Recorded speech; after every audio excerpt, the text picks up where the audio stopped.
चिखला गाव, लोणार तालुका, बुलढाणा जिल्हा. आम्ही चिखला इथे शिवाजी महाराजाचा पुतळा मांडलेला होता तो पुतळा. तर हे वंजारी समाज, गावचा पूर्ण वंजारी समाज हे त्याला विरोध करत होते, पुतळा हटवायला येत होते. आणि आम्ही तिथं अडवायला गेलो म्हणून त्याने आमच्यावर मारहाण केली. आम्ही 4-5 बाया होत्या, 4-5 बाया त्याच्या बंद गाव होते. बंद गाव असताना त्याने आम्हाला सगळ्यांनी मारलं. तिथं काही मस्तवाल माजलेल्या काही लाभार्थी टोळींनी छत्रपती शिवरायांच्या पुतळ्याची विटंबना केली. त्यांचा उद्देशच होता की पुतळा मोडून तोडून फेकू द्यायचा, असं गावकऱ्यांचं सांगणं आहे आम्हाला. आता सत्य परिस्थिती आम्ही तिथे जाऊन बघतोय. तिथल्या आमच्या एका जिजाऊच्या लेकीला त्यांनी कपडे फाटून तर मारलाय. आणि मारणाऱ्या ह्या व्यक्ती आहेत, म्हणजे लोकांनी, तिथल्या प्रतिष्ठित कोणतरी लोक आहेत, त्यांनी मारहाण केली. परत मारहाण केल्याच्या नंतर, कपडे फाटल्याच्या नंतर सुद्धा बोललं गेलं की हिचे व्हिडिओ काढून व्हायरल करा. म्हणजे बघा ती किती या महाराष्ट्रात छत्रपतींच्या आता शिवजयंती झाली, देवेंद्र फडणवीस साहेबांच्या सरकारमध्ये बघा काय विदारक परिस्थिती निर्माण झाली की छेडछाडीचा उद्देश, एक जिजाऊच्या लेकीला कपडे फाटूस तर मारणं, छोट्या छोट्या तिथं मुली आहेत, काही महिला आहेत, त्यांचे हात मोडले, असं आम्हाला तिकडून सांगण्यात आलंय. आता आम्ही बघतोय तिथले SP साहेबांशी बोलणं झालंय, तिथल्या IG साहेबांशी पण बोलणं झालंय. तिथल्या स्थानिक काही पोलिसांनी किंवा काही अधिकाऱ्यांनी अशी माहिती मिळते की त्यांनी आरोपी पळून जाण्यास सुद्धा मदत केली. म्हणजे त्याच्यात तिथल्या स्थानिक PIचा किंवा त्या APIचा काही हात आहे का हेही बघावं लागणार आहे. कारण SP साहेबांनी बुलढाण्याच्या चांगली कारवाई केली. आम्हाला मिळालेल्या माहितीनुसार त्यांनी काय 10-11 आरोपी पण पकडले. चांगलं काम केलंय. आणि त्यांनी SP साहेबांना असंही सांगितलं की राहिलेलं पण आम्ही ठेवत नाहीये, पण गुन्हे काय लावले ते किती क्रूरपणानं केलेलं ते कृत्य हे आम्हाला तिथं गेल्याच्या नंतर लक्षात येणार आहे. SP साहेबांनी जरी अटक केलं असलं, त्यांनी चांगली कामगिरी केली असली, पुढेही त्यांनी शब्द दिला की एकही आरोपी आम्ही ठेवत नाहीत, सगळेचे सगळे जेरबंद करतो आम्ही.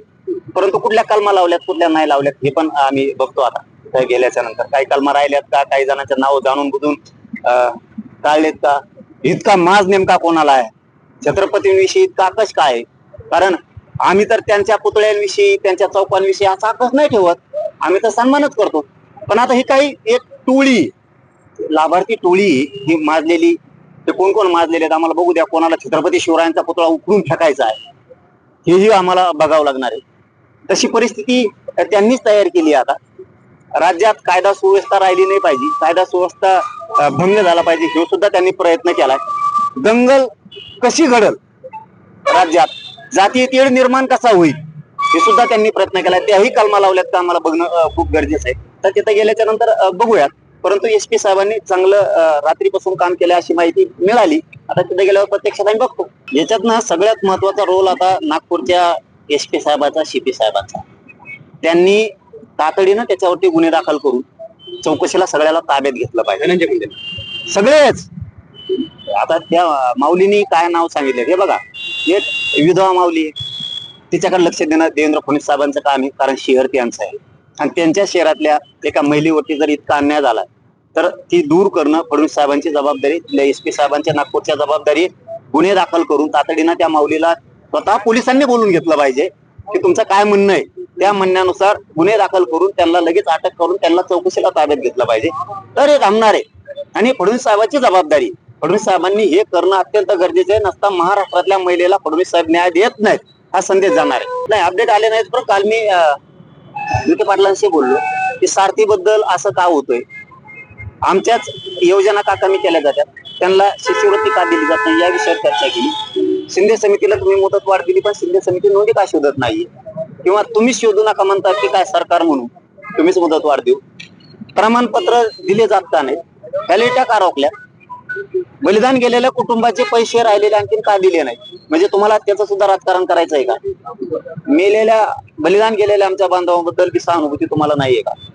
अण्णासाहेब पाटलांचं आर्थिक विकास महामंडळ हे पूर्ण बंद पाडण्याच्या तयारीत आले, का निधी देत नाही तुम्ही, का परतावी देत नाही, LOI का सुरू करत नाहीत, याच्यावरती काल चर्चा केली. तुम्ही केसेस मागे घेऊ म्हणून 1 वर्ष झालं का घेत नाहीये, एकूण सातारा संस्थांच्या गॅजेटियरवर सुद्धा काल सांगितलं की का तुम्ही ते जे आर काढत नाही, आणि मराठवाड्यासाठी जे हैदराबादचा गॅजेटियरचा जे आर काढला त्यानुसार अधिकारी का काम करत नाहीत ही जबाबदारी तुम्ही घेणार आहेत की नाहीत, की मला उपोषण केलं तर पुन्हा शब्दही विखे पाटील साहेब तुमचा आणि फडणवीस साहेबांचं मी ऐकून घेणार नाही. तर त्यांनी सांगितलं 26 तारखेपर्यंत सगळे विषय मार्गी काढायचं आम्ही ताकदीनं काम करतो असं सांगितलं. म्हणून मी सुद्धा आता 2-3 दिवस शांत बघतो आता 26 तारखेपर्यंत हे सगळे विषय मार्गी काढतात का. आता त्या ताई नवीन आहे, हे प्रचंड दुःखात त्यांच्यावरती दुःखाचा डोंगर कोसळला.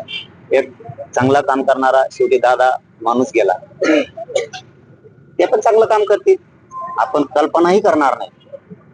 लोकांना काय वाटतंय माहित नाही, परंतु आम्हाला तरी असं वाटतंय आणि ते खरं व्हावं आमची ही शंका ठरू नये. कल्पना सुद्धा करणार नाहीत, इतकं चांगलं आणि ताकदीनं काम त्या करू शकतील.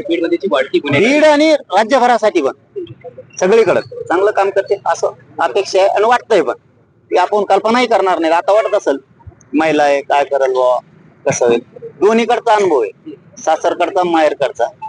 त्या ह्या असल्या गुंडगिरीला मध्ये मध्ये षडयंत्र असणारा पाठपुरी असं वाटतं, मोडून टाकतील त्यांना. चल धन्यवाद.